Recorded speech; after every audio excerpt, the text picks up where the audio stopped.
It's 1800s Japan, and it's quite the time for political turmoil. Japan has been in isolation for more than 200 years, no foreigners allowed. And now the Americans have forcibly opened up the markets, and a lot of change is happening. Westerners are here, with ships, guns, fashion, things are about to get crazy. And there is the heavenly leader of Japan, the Emperor, but there is also the real government of Japan, the military leader, known as the Shogun. And while both are inviting in Western powers, the Shogun is making a lot of deals where Westerners get the significant upper hand, and so the Emperor decides to overrule the Shogun. But the Emperor is kind of weak. He doesn't have a military government. So it's Civil War time, and now it's time to pick a side. Are you pro-Shogun or pro-Emperor?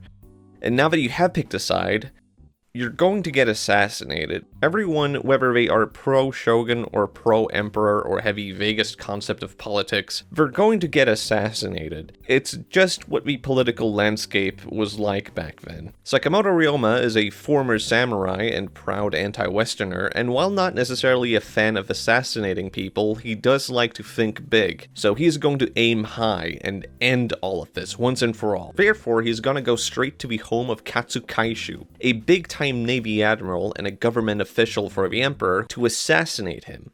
Because, Sakamoto Ryoma doesn't like assassinating people, but it's fine if he's the one doing it. So Sakamoto Ryoma goes to the home of Katsu Kaishu, where he happens to be, and greets him and says, "Hi, my name is Sakamoto Ryoma, and I'm going to assassinate you because I really don't like where all this westernization is going." And Katsu Kaishu is like, "Well, okay, I don't really have much of a choice here. You're clearly going to assassinate me.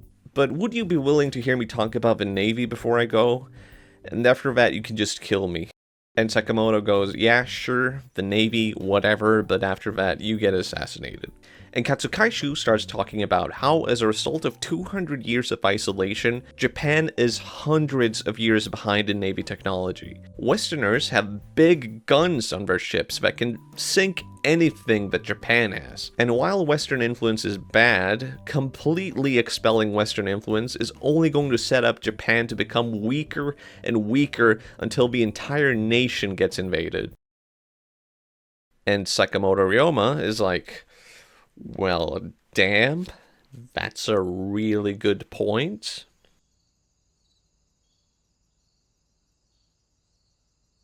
Well, I feel like an idiot. This was a bad idea. I should probably just go. And Katsu Kaishu says, "Well, if you agree with me, instead of leaving, why don't you just join me instead?" And so former samurai and staunch traditionalist Sakamoto Ryoma has now instead become the apprentice of Katsu Kaishu, a figurehead in Japan's westernization. Sakamoto starts studying about the West, and in particular he really starts to admire the United States. Mainly the democratic principles, the idea of a constitution and a casteless system where people are judged by merit and not the clan they come from.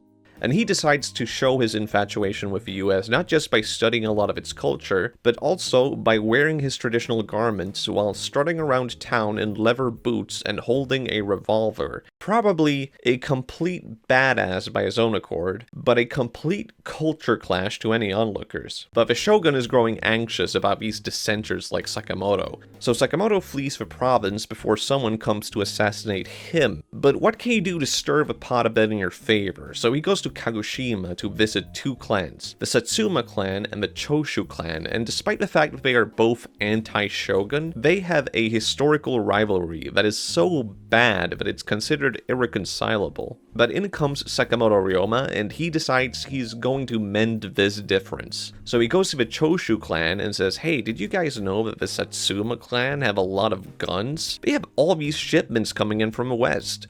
It's just a shame they have a rice shortage, huh?" And he goes to the Satsuma clan and says, "Hey, did you know that the Choshu clan has all this stored rice? They could feed two clans. It's just too bad they don't have any guns, huh?" And so Sakamoto Ryoma, acting as the mediator, forms a historic alliance between two feuding clans, where they both agree that it's okay to hate and fight each other as long as they are the ones doing the hating and fighting. If anyone comes after them, though, they will act as allies, and along with that, they will work together to take down the shogun. And it's done with signing a deal, and with this post photograph, very neat. And because of the now numerous soldiers with guns, the shogunate suffers a humiliating defeat.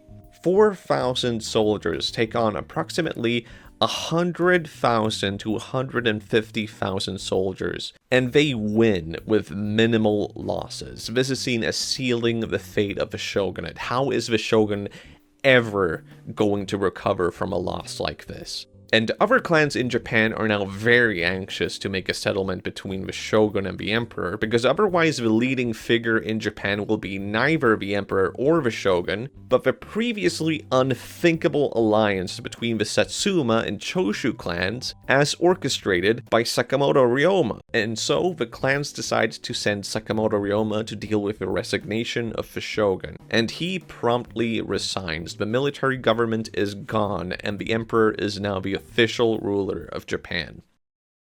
After the Civil War, Sakamoto Ryoma is now a highly valued person, and inspired by the various democracies he studied, he laid down the principles that would shape democracy in Japan. He wrote the first proposal for a democratic form of government, he laid down the principles of a constitution, and he became the figurehead of the modernization of Japan.